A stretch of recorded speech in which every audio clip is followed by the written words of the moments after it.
Coming up on today's show, late game dramatics for the men's and women's basketball teams. The baseball team hosts Southern New Hampshire in a rematch of last year's Super Regional, and Joe Duchnowski shines as the men's lacrosse team looks to get back on track.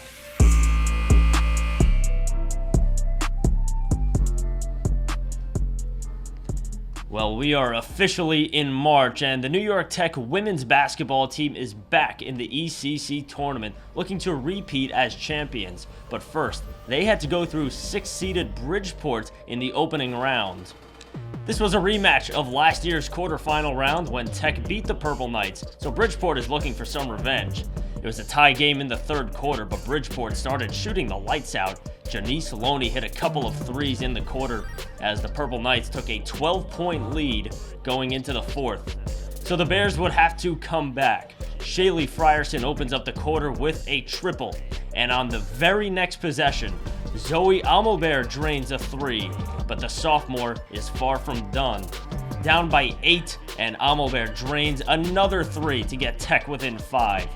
The Bears got it down to a one-possession game with less than a minute remaining, and on the inbounds, Haley Delonzo gets the layup and draws the foul.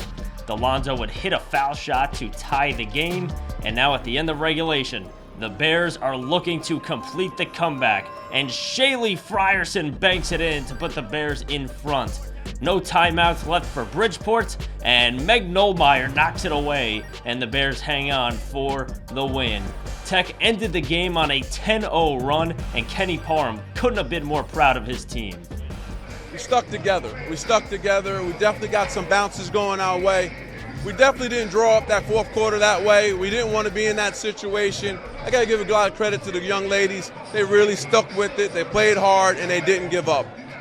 The Bears will play Damon in the semifinals on Saturday. And speaking of Damon, the men's basketball team hosted the Wildcats on Sunday, and the Bears needed to win to get into the playoffs. They trailed by 4 late in the game, but Lorena Stonkis gets Tech within 1. And on the next possession, Jeffrey Hayden, playing in his final home game, puts Tech up by 2.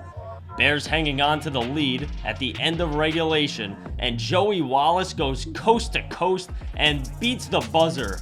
He ties the game at 71, so we go to overtime. And Lorena Stonkis is going to hit another 3. He had 5 threes off the bench for a grand total of 15 points, but Damon would tie it up again. The Bears had a chance to win it. They go to Marcus St. Furcy, and he gives the Bears the lead. The Wildcats are out of timeouts. Brayon Harris has a chance to tie it, but he turns it over. The Bears win it by the skin of their teeth, which means Jeff Hayden is going to the playoffs for the first time in his career.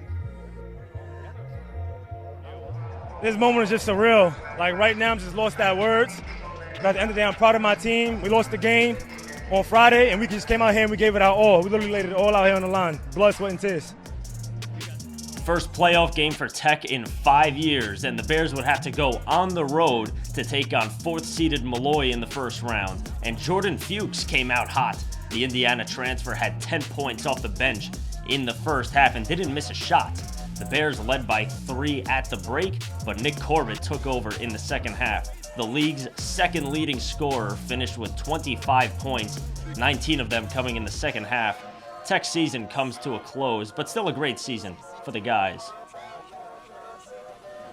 On to spring sports. The baseball team hosted a 3-game series with Southern New Hampshire over the weekend in a rematch of last year's Super Regional. 2-0 lead for the Penmen in the 8th, and Marcus Chavez doubled down the line to drive in 1. Southern New Hampshire would take a 4-0 lead into the bottom of the 8th, and the Bears are looking to mount a comeback, and Ben McNeil sends one deep to right. That would get down for extra bases, and the Bears finally get on the board. But the Penmen would shut the door and win the opener 4-1. Southern New Hampshire would sweep the 3-game set from the Bears. And we'll wrap up with men's lacrosse. The Bears hosted Caldwell on Wednesday afternoon, and the Bears took control right from the opening faceoff, scoring the game's first 5 goals. Joe Duchnowski would score 4 times in the lopsided victory. The sophomore is already up to 17 goals this year as Tech advances to 3-2 on the season. And looking ahead to this weekend, the women's basketball team continues its pursuit of its second straight conference title. They will face second-seeded Damon in the semifinals on Saturday in our nation's capital. I'll see you next week with the highlights. The Final Buzzer is a Globesville production, produced in the studios at New York Tech.